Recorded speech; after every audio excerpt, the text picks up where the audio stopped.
Valendo. Graça e paz. Cumprimento aos irmãos por mais um culto, que Deus nos concede. E que nessa noite o nosso Senhor Jesus Cristo possa vir falar com cada um em casa. Amém, Jesus. É com esse amor que nós vamos orar a Deus, agradecendo a Deus por mais um culto, por mais uma palavra que Ele tem para nós nessa noite. Amém. Lá em João 14 diz que tudo que pedires em seu nome, Ele o concederá. Então sim, nessa noite, nesse amor, nós vamos orar a Deus entregando a nossa vida, a nossa casa, o nosso coração. Deus, nós te louvamos, Deus, e te agradecemos. Aleluia. Pela tua presença nesse lugar, por mais um culto, Senhor, que o Senhor nos presenteia. Nós queremos entregar, Pai, o nosso coração e dizer para Ti, Senhor, que o Senhor é o administrador da nossa vida. Amém, Jesus. Que o Senhor venha reinar nessa noite no nosso coração. Amém, Deus. Venha reinar na nossa casa, venha reinar na nossa família, Senhor. Amém, Jesus. Venha habitar, venha ser o arquiteto, Senhor, do nosso lar.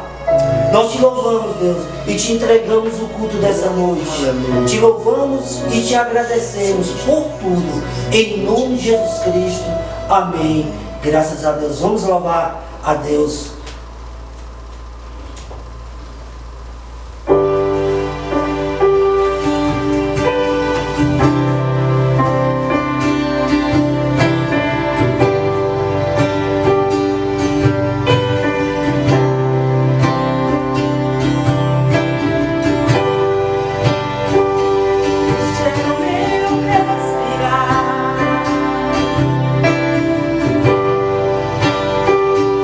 Este é o meu respirar. Deus Santo Espírito, vivendo em mim.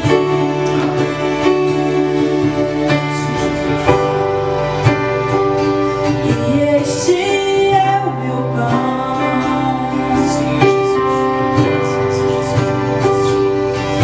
Este é o meu pão. Deus Santo Espírito, vivendo em mim.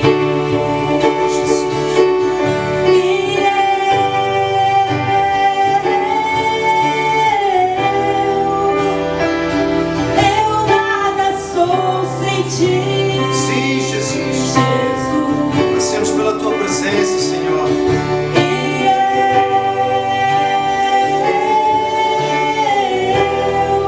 Oh, aleluia. perdida estou sem ti, Jesus. Louvado seja teu santo nome, Jesus. Aleluia.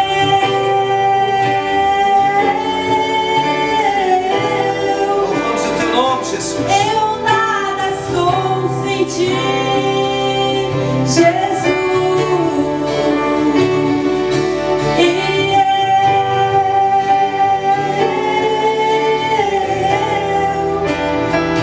Perdida estou sem ti, Jesus.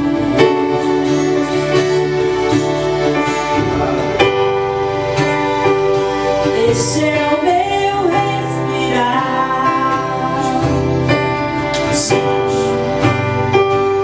Este é o meu respirar. Deus Santo Espírito, vivendo em mim.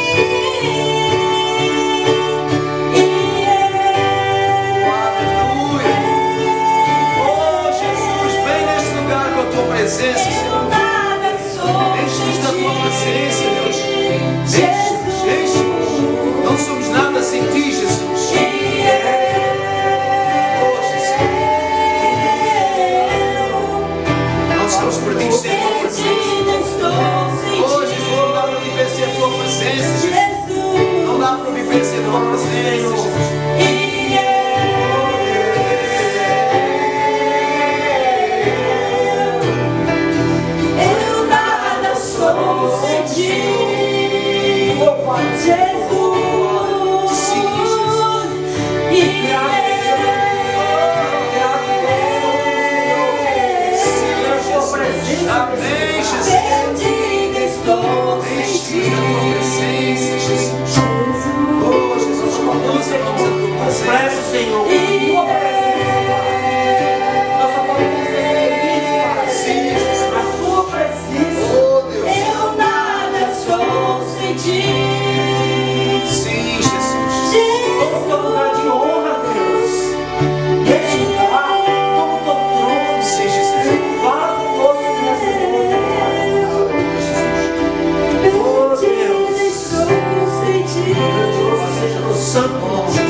estamos perdidos sem Ti. Sem Ti nós não temos solução, nós não temos possibilidade nenhuma, nem sequer de entender as Escrituras.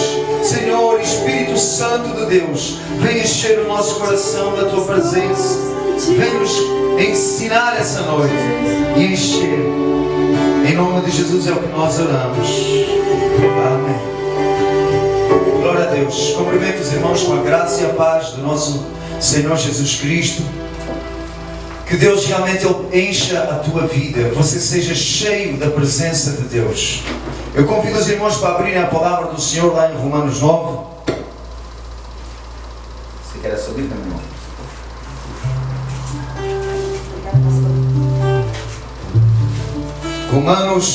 Romanos 9. Glória a Deus pela vida do nosso irmão, hoje abrindo o culto aí conosco. Eu estava cheio de saudades deles. São pessoas maravilhosas, que Deus ama muito. E eu também, né? Glória a Deus. Muito bem, queridos. Então vamos lá. Romanos capítulo 9. E hoje, para nos ajudar na leitura, nós temos o nosso irmão Carlos, ali com a versão, né? A Bíblia Viva, né? Uma linguagem bem fácil de entender. Vamos lá, Carlos. Romanos capítulo 9. E eu convido os irmãos para abrirem lá no versículo 16. Aliás, no versículo 14. Nós vamos começar do 14 hoje. Amém. Vamos lá. Romanos capítulo 9, versículo 14. Isso. Será que Deus estava sendo injusto? Claro que não. Deus disse a Moisés: terei misericórdia de quem eu quiser ter misericórdia, e me compadecerei de quem eu quiser me compadecer. Assim, as misericórdias de Deus não são dadas porque alguém decide recebê-las ou trabalhar arduamente para consegui-las. São dadas porque Deus tem misericórdia de quem Ele quer ter, pois as Escrituras diz ao faraó, rei do Egito: mas conversei a sua vida para mostrar-lhes o meu poder e para anunciar o meu nome em toda a terra. Assim vocês percebem que Deus tem misericórdia de quem Ele quer e faz o que outros se recusem a ouvi-lo.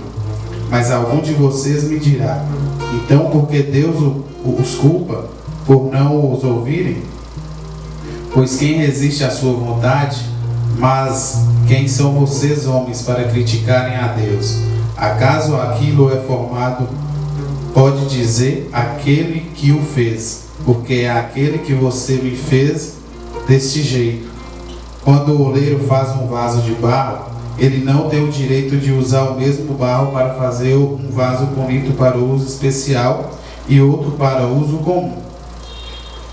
Será que Deus não tem perfeitamente o direito de mostrar a sua ira e o seu poder contra aqueles que estão prontos para a destruição?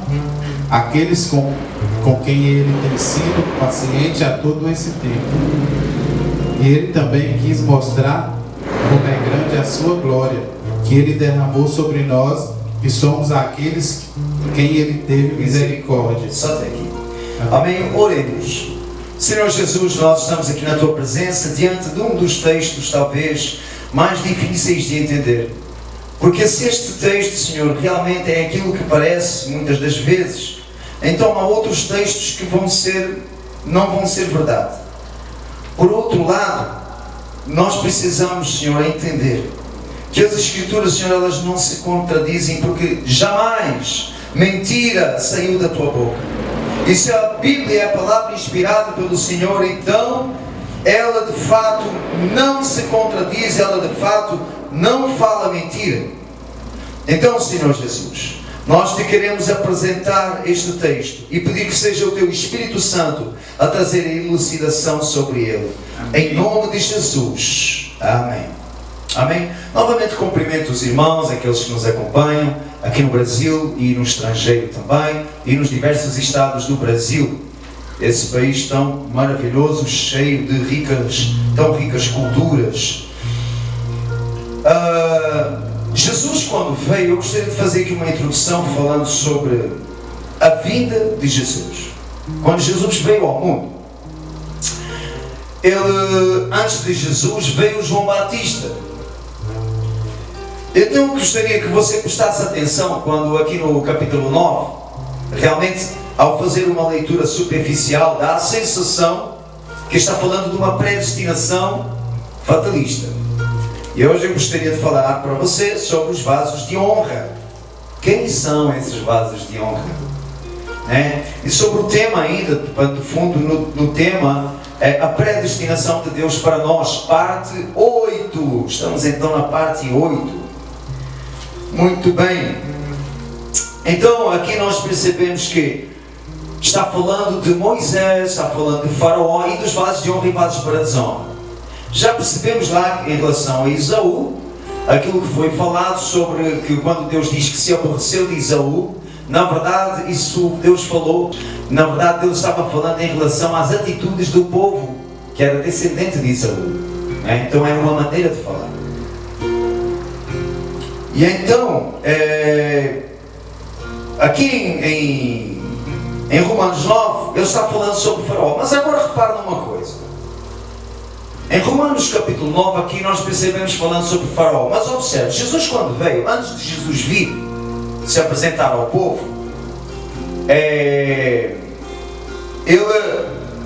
foi enviado antes dele por João Batista, a voz do que clama no deserto. A voz do que clama no deserto. E João Batista, ao pregar, ele pregava mais ou menos assim: arrependam-se, raça de víboras.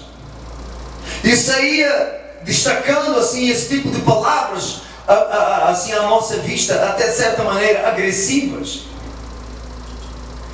Ao ver isso, os fariseus, aquelas pessoas, eles ficavam constrangidos. Aqueles que julgavam ser salvos pela lei.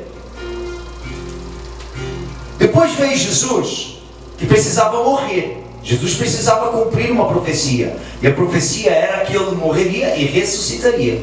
Ora, para Jesus ser elevado aos céus, em primeiro lugar, para Jesus voltar dos céus, ele tinha que ser elevado aos céus. Para ele ser elevado aos céus, ele tinha que ressuscitar. Para ele ressuscitar, ele tinha que morrer. E para ele morrer, ele tinha que ser condenado. E para ele ser condenado, ele tinha que ser acusado de alguma coisa. Só que não havia pecado para acusar ele. Então ele foi acusado por causa daquilo que o povo trouxe, falsas testemunhas. Jesus foi acusado por falsas testemunhas. Mas você há de reparar, meu irmão, minha irmã, que quando Jesus pregava, para os fariseus, para os religiosos, muitas das vezes ele trazia a coisa da condenação, falava sobre o inferno, falava sobre tudo isso. Mas quando falava sobre o pecador, Jesus tinha sobre o pecador no sentido, aquele que de certa maneira talvez não cumpria aquela lei, Jesus tratava com essas pessoas com amor. Quem é que tinha poder? Era a mulher que foi pega em adultério? Eram as pessoas simples? Não, quem tinha o poder eram os religiosos, que eles exerciam poder político também. E Jesus precisava ser morto por eles, para depois poder ressuscitar por eles. Então Jesus trabalhou com eles de uma maneira, com uma linguagem mais dura. Para quê? Para ser rejeitado por eles, porque senão eles o aceitariam. Então Jesus teve que ser rejeitado por eles. Jesus fez de propósito para ser rejeitado por eles. Mas mesmo assim nós percebemos alguns que tiveram posturas diferentes. O que acontece é que Jesus foi morto, foi ressurreto. E logo após Jesus ser ressuscitado, ser elevado aos céus, Pedro e mais uns quantos, eles estavam pregando. E o sumo sacerdote, sabe o que é que ele disse? Ele disse assim: deixem os discípulos de Jesus em paz. Porque se eles estão fazendo a vontade de Deus, nós não podemos lutar contra Deus. Então deixem que eles sigam a coisa normal. Se isto é de Deus, quem somos nós para impedir? E ponto final. Então, ao que tudo indica, até os religiosos, depois de Jesus, depois de eles terem visto o véu se rasgar, o véu do templo se rasgar, eles com certeza perceberam que realmente Jesus era o Messias. Talvez alguns preferiram continuar no orgulho. Mas nós percebemos que em muitas sinagogas era pregado o Evangelho. E se isso acontecia é porque havia abertura da parte dos fariseus para isso. Por que é que o pastor está a trazer isto em relação à questão de Romanos 9? Jesus precisava de ser rejeitado, fez do propósito para ser rejeitado. Mas ele fez isso até por aqueles que o rejeitavam. Então, muitas das vezes a Bíblia se utiliza de linguagens para nos fazer entender coisas. Jesus, o nosso Deus, Ele fala com uma linguagem apropriada à maneira como nós entendemos. Não é? Há uma expressão muito utilizada aqui, que é o tal do "cê tá doido", para a sua expressão. As pessoas falam muito isso, parece uma pergunta. E no início eu achava isso meio agressivo. Até que eu percebi que o que as pessoas queriam perguntar, na verdade, era: olha, você não está entendendo. As pessoas querem dizer: olha, presta atenção. Ou alguma situação de exagero, eles colocam muito essa expressão. É uma expressão que nos leva a acordar para uma realidade. Então é uma expressão muitas das vezes utilizada, o que não quer dizer que quem diz isso para o outro está realmente achando que o outro está doido. É uma força de expressão. Então, para isto, para nós entendermos textos complexos, nós precisamos ir a fundo. Em primeiro lugar, Faraó. Nós já sabemos que Deus, em relação a Faraó, eu disse que chegaríamos aqui. Eu, para evitar ir lá em Êxodo e ter que ler aquelas pragas todas aquelas coisas que dá mais ou menos uns 6 capítulos, começa lá no capítulo 6 e vai até mais adiante, até lá o capítulo 10. Para não estarmos aqui nos alongando hoje, eu vou evitar fazer isso. Mas eu não teria problema nenhum em fazê-lo. Acontece que você percebe que Faraó, ele era adorador do Deus Ra e de outros deuses. Ele não era adorador do Deus Todo-Poderoso. Ou seja, ele não reconhecia que Deus é Deus. Aqui está dizendo que Deus tem misericórdia de quem Ele quer ter misericórdia. Então está. Então quer dizer que Deus não quis ter misericórdia de Faraó só porque ele era o Faraó? Não. Deus não quis ter misericórdia dele porque as atitudes dele não eram de acordo à vontade de Deus. As atitudes dele não condiziam. Porque ele não colocou a sua esperança em Deus. Então, por exemplo, quando fala sobre a questão de não se trata daquilo que o homem faz para adquirir a salvação, mas daquilo que Deus quer ter misericórdia. Quer saber porque é que Deus não teve misericórdia de Faraó? Eu não tinha preparado isto, mas abre lá comigo, Carlos, Mateus capítulo 5. Vamos ver porque é que Deus não teve misericórdia de Faraó.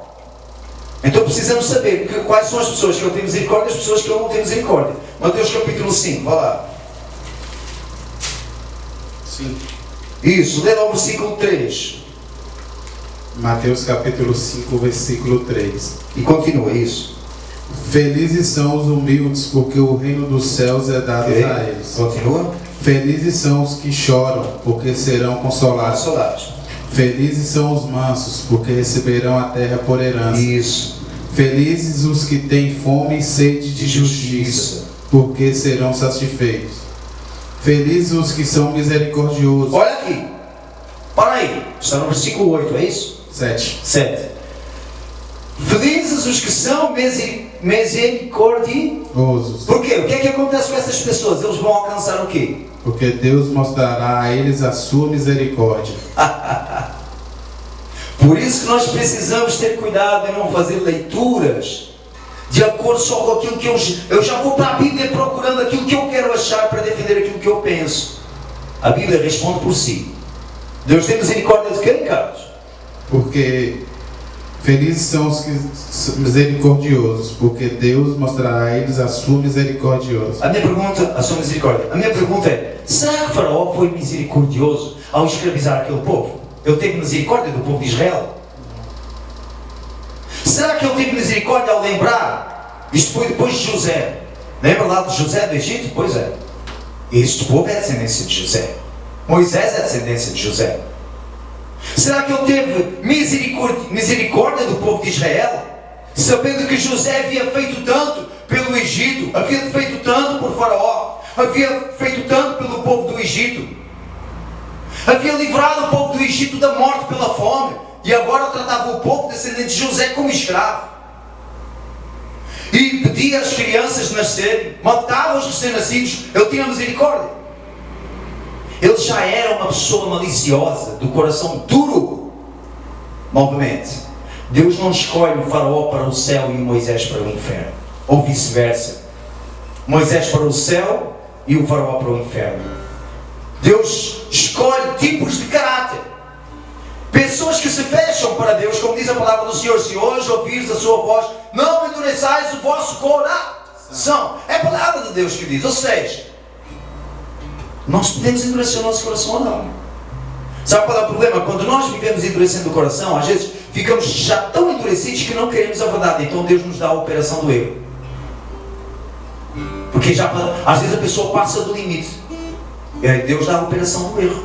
Para que já que não lembra lá em Apocalipse, para que já que a pessoa não creu na verdade, creia na mentira. Pronto. Na mentira que ela mesma criou para ela. Então o Faraó, na verdade, aqui ele já tinha o coração duro. Repara como é que Deus tratou Moisés. Repara como é que Deus tratou o povo, mesmo quando o povo rejeitava no deserto. Deus sempre tratou com eles de uma certa maneira. Deus não podia ter tratado com o mesmo carinho Faraó. Sabe porquê que Deus não tratou? Porque se os tratasse bem, não ia mostrar o seu poder. E era preciso que os povos à volta, em Canaã, é óbvio isto, tivessem medo do povo de Israel. E para eles terem medo, eles teriam que ouvir falar daquilo que o povo de Israel tinha feito, daquilo que o Deus de Israel tinha feito. E para eles ouvirem falar daquilo que o Deus de Israel tinha feito, eles tinham que realmente saber que Deus de Israel tinha feito alguma coisa muito especial. Então Deus criou esse algo especial. Deus usou de uma pessoa que já tinha o coração duro para mostrar o seu poder ao fazer descer sobre eles as águas e os afogar a todos no rio, no mar. Então, enquanto Moisés atravessava, as águas não caíram, mas depois que todo o povo hebreu já tinha passado, o mar se fechou e todos os egípcios morreram afogados. Repare, se você estiver furioso comigo e eu chegar ao pé de você e te pedir perdão, se eu disser assim, me perdoa, e começar a falar com palavras mansas, eu não vou acalmar o teu coração? Provérbios diz isso. Agora, se você estiver irritado comigo e eu já chegar, o Deus de Israel mandou o nosso povo sair daqui, ou você deixa, ou então Deus vai mandar pragas para o seu povo. Endurecer mais o coração. Então, quando diz que Deus endureceu o coração do Faraó, na verdade está dizendo: eu não vou permitir, Moisés, que você vá com falinha mansa. Meus irmãos, isto é óbvio. Então, pastor, mas o pastor está aqui falando algo que não está escrito. Então eu vou-te falar uma coisa que está escrita. Porque, aqui está escrito, está escrito. Também está escrito que o homem lá fez o filho passar pelo fogo e sacrificou. Está escrito que Davi traiu Deus. Que Davi pecou. E nem por isso a Bíblia está querendo nos ensinar que nós devemos pecar. A Bíblia está tentando nos ensinar o contrário. Mas vamos lá então para 1 Timóteo. 1 Timóteo no capítulo 2. Vamos lá, caros. Então, porquê é que Deus não teve misericórdia de Faraó? Porque o Faraó não é misericordioso. Porque Deus tem misericórdia daqueles que são misericordiosos. Porque Deus já pôs no seu coração que Ele só ia ter misericórdia de quem for misericordioso. Quem não é misericordioso, Deus não dá misericórdia. Ponto. Entendeu? Porque é que diz: terei misericórdia de quem eu quiser ter misericórdia? É por causa disso. Então, precisamos ler Romanos 9 à luz do resto da Bíblia. Não podemos arrancar lá, chegar lá, arranquei Romanos 9 e fiquei só com Romanos 9. O resto da Bíblia eu jogo fora, eu fico só com Romanos 9. É só o que me interessa. Eu pego Romanos 9, enfio Romanos 9 no bolso. É isto que eu vou levar, é isto que me interessa. Eu não me interessa mais nada da Bíblia. Porquê? É isto que defende aquilo que eu já quero acreditar. Porque eu não quero corrigir a minha vida. Ou de repente porque eu já acreditei desde o início que isso é assim. Às vezes eu até amo a Deus. Então precisamos ter cuidado, não fazer isso. Vamos lá, 2 Timóteo, 1 Timóteo, capítulo 2, vá lá. Amém. E eu já arranquei uma folha do meu caderno. 1 Timóteo, capítulo 2, versículo 3. Isso. Vamos lá. Isto é bom e agrada a Deus, nosso Salvador. Vamos ver o que é que agrada a Deus. Aliás, o que é que Deus quer? Vamos lá. Isto é bom e agrada a Deus. É bem forte, Carlos. Isto é bom e agrada a Deus, nosso Salvador, pois Ele deseja que todos sejam salvos. Opa! Deus deseja o quê? Todos sejam salvos. E compreendam. Tem certeza que não é só os predestinados que sejam salvos? Certeza. Todos sejam salvos. Onde é que você está lendo isso, filho? 1 Timóteo, capítulo 2, versículo 3. Tem outra versão da Bíblia aí? Me empresta a sua versão, meu irmão. Por favor. Ou faz você, leia você para nós, leia você. Vamos lá. 1 Timóteo, Capítulo 2 capítulo 2, versículo 3. e 4. 3 e 4, isso. Isso é bom e agradável perante Deus, nosso Salvador, que deseja que todos os homens sejam salvos. Não é os predestinados, não? Não. Que todos os homens sejam salvos e cheguem ao conhecimento da verdade. Aleluia! Então, se você quer o conhecimento da verdade, Deus deseja que você seja salvo, sim. Agora, repara então, Faraó não teve misericórdia, por isso ele não obteve misericórdia de Deus. E em relação às bases de honra, já arrumamos a situação de Faraó. Está esclarecida, ponto final. Agora vamos lá então para a situação. Mas porque é que Deus diz eu endureci? Lembra da tal expressão das expressões que nós usamos no dia a dia? Mas que na verdade elas não querem dizer exatamente aquilo que nós estamos dizendo. Eu tinha uma pessoa, um amigo, que quando alguém se atrasava, ele dizia, fulano ficou atolado. Não quer dizer exatamente que a pessoa ficou no meio da lama, ou atolada, quer dizer que a pessoa está atrasada.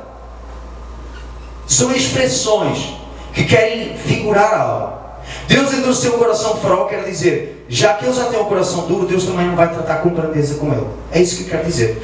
Então, como ele não foi misericordioso, Deus também não teve misericórdia dele. Já que ele quis ser duro, então Deus foi duro para com ele. Então vamos lá, 2 Timóteo. Vamos ver o que é que fala agora, arrumamos a situação de Faraó. Vamos lá então, vasos de honra ou de desonra. Vamos lá ver. 2 Timóteo, capítulo 2. 2 Timóteo, capítulo 2, versículo 19, 20 e o 21 também. Amém. 2 Timóteo, capítulo 2, versículo 19. Entretanto, a verdade de Deus continua firme como uma grande rocha, e nada poderá abalar. Ela é um alicerce sobre o qual estão escritas essas palavras. O Senhor conhece aqueles que realmente são deles, e todo aquele que pertence ao Senhor não deve fazer coisas erradas. Em algumas casas abastadas, há vasilhas feitas de ouro e de prata, bem como algumas vasilhas feitas de madeira e de barro. As vasilhas caras são usadas para ocasiões especiais, e as vasilhas baratas são usadas no dia a dia. Se você ficar afastado do pecado, será como uma dessas vasilhas feita do mais puro ouro, a melhor da casa, de tal maneira que o próprio Cristo poderá usá-lo para toda boa obra. Lê lá de novo aí esse último versículo. Deus está falando ao meu coração agora, sem separar. Mas vá, continua lendo. Se você ficar afastado do pecado, será como uma dessas vasilhas feitas do mais puro ouro. Se você ficar afastado do pecado. Ok? Então será como uma dessas vasilhas para honra. Vamos ler na outra versão. Lê lá aí para nós, meu irmão Eltinho. O 19, 20 e 21. 2 Timóteo 2, versículo 2. Não, capítulo 2. Capítulo 2. Isso. Versículo 19. 19. Entretanto, o firme fundamento de Deus permanece inabalável e selado com esta inscrição: o Senhor conhece quem lhe pertence, e afaste-se da iniquidade todo aquele que confessa o nome do Senhor. Numa grande casa há vasos não apenas de ouro e prata, mas também de madeira e barro, alguns para fins horrorosos, outros para fins desonrosos. Desonrosos. Isso. Se alguém se purifica dessas coisas, será salvo. Se alguém se Purificar dessas coisas, Isso. será vaso para a honra, santificando, útil para o Senhor e preparado para toda boa obra. Aleluia! Então, queridos, terminando aqui, eu queria dizer o seguinte: você é que escolhe que tipo de vaso você quer ser, meu querido. Não sou eu que está a dizer aqui. 2 Timóteo, capítulo 2, versículo 19, 20 e 21. Depois no 21 vai dizer assim, sobre os vasos: se alguém se purificar destas coisas, ou seja, se alguém se santificar, então não é Deus que predestinou a pessoa A ou a pessoa B para o inferno ou para o paraíso, mas Deus já predestinou que aqueles que se santificam e buscam se santificar alcançarão misericórdia, e aqueles que não alcançarão. Por mais que eles façam boas obras, mas eles detestam Deus, eles não vão alcançar, porque eles não estão confiando em Deus, assim como diz lá no Salmo. Lá no Salmo 1 fala sobre aqueles que se sentam na roda dos escarnecedores ou dos zombadores. A pessoa, ela não coloca a sua confiança em Deus. Ela não se entrega a Deus. Ela não alcançará misericórdia. Ela até pode cumprir todos os rituais da religiosidade. Ela pode plantar bananeira e orar, só ora plantando bananeira. Não, porque eu para ajudar alguém, eu não ajudo com menos de 50 reais. Não vai gerar nada se isso não for embasado numa confiança em Deus. Se for embasado na confiança em si mesmo, não vale de nada. Então eu queria te dizer o seguinte: você escolhe que tipo de vaso você quer ser. Tem uma música que diz assim: eu quero ser, Senhor amado, como um vaso nas mãos do oleiro. Vocês podem me ajudar? Quebra minha vida e faz-a de novo. Eu quero ser, eu quero ser um vaso novo. Aleluia! Então, glória a Deus, você escolhe se você quer ser quebrado e feito. Ainda que você tivesse sido feito um vaso de desonra, você ainda tem a chance de ser quebrado e refeito por Jesus. Amém. Deixe que Jesus faça tudo na sua vida. Oremos. Senhor Jesus, louvado seja o teu nome. Nós te agradecemos porque a tua palavra não nos deixa enganados. Nós te agradecemos, estamos aqui fechando Romanos 9, um texto tão difícil de entender, que às vezes ao ler nós podemos até confundir, porque podemos não fazer uma leitura à luz do resto de todo o livro de Romanos e também de outros textos. Senhor, eu te peço que o Senhor fale connosco, que continue nos ensinando sobre a predestinação que o Senhor tem para nós. Sabemos que o Senhor nos predestinou não para a ira, mas para sermos herdeiros da glória em Cristo Jesus. E por isso nós queremos, Senhor, aceitar esse pré-destino, esse destino que o Senhor pré-estabeleceu para nós no Kairos. Nós queremos aceitar isso. A nossa mente é tão pequena para entender tantas coisas, mas te pedimos que o Senhor seja conosco e nos leve ao entendimento, à leitura coerente da tua palavra, para que gere vida em nós, que o teu Espírito Santo nos direcione, em nome de Jesus. E eu te peço, Senhor, se tem alguém porventura de algum modo resistente à verdade que está sendo anunciada, Senhor, eu te peço que o teu Espírito Santo, porque é Ele que constrange e convence do pecado, é Ele que nos ensina, não só a mim, mas a todos nós, que o Senhor venha testificar no coração dessa pessoa e enchê-la da tua paz, em nome de Jesus. Senhor, e leva-nos a entender mais do que isso, mais do que entendimentos teológicos, que isso gere vida na nossa vida. Te pedimos que isso venha a gerar o temor de Ti, mais vontade de amar o outro, de cuidar dos outros e amá-los, pregar, anunciar e abraçar. É o que nós Te pedimos, Deus. Ensina-nos a ser misericordiosos para alcançarmos a misericórdia. Em nome de Jesus. Amém. Amém. Que Deus te abençoe grandiosamente. Que você seja cheio da paz do Senhor e que a misericórdia de Deus te alcance. Para isso, seja você misericordioso. Entregue a sua vida nas mãos de Deus. Deixe Jesus entrar no seu coração. Amém? Porque nós precisamos aceitar Jesus e não rejeitá-lo. Que o amor de Deus Pai, a graça de Jesus Cristo e a doce comunhão do Espírito Santo sejam sobre a tua vida, hoje e eternamente. Que Deus te abençoe e fica na paz.